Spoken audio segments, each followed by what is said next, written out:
आता होऊ घातलेल्या जिल्हा परिषद आणि पंचायत समिती निवडणुकीत हिंगणगाव गणाकडे संपूर्ण जिल्ह्याचं लक्ष लागून राहिलेलं आहे. कारण इथं भारतीय जनता पार्टीचे प्राध्यापक आशिष उर्फ योगेश जयसिंग गारगे हे सर्वसामान्य कुटुंबातील उमेदवार आहेत.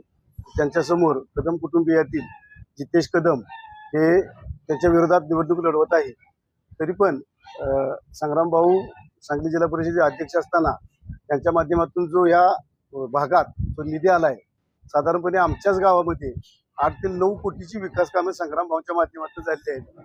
उपाळी वांगी चोराट रस्ता असेल, नान्नी नदीवरील पूल असेल, त्याचबरोबर ग्रामपंचायत इमारत असेल, अशी बरीचशी विकास कामं संग्राम भाऊंनी त्यांच्या अध्यक्षपदाच्या कार्यकाळात कधीही आम्हाला इतकी अपेक्षा नव्हती की बाबा सांगली जिल्हा परिषदेचे अध्यक्ष इतका निधी आपल्या मतदारसंघात आणू शकतात.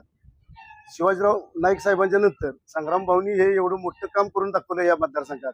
त्यामुळं भारतीय जनता पार्टीचा उमेदवार सर्वसामान्य कुटुंबातील जरी असला आणि या हिंगणगाव पंचायत समितीगण हा देशमुख कुटुंबियांचा बालेकिल्ला असल्यामुळं तिथं त्यांचं काहीही चालणार नाही.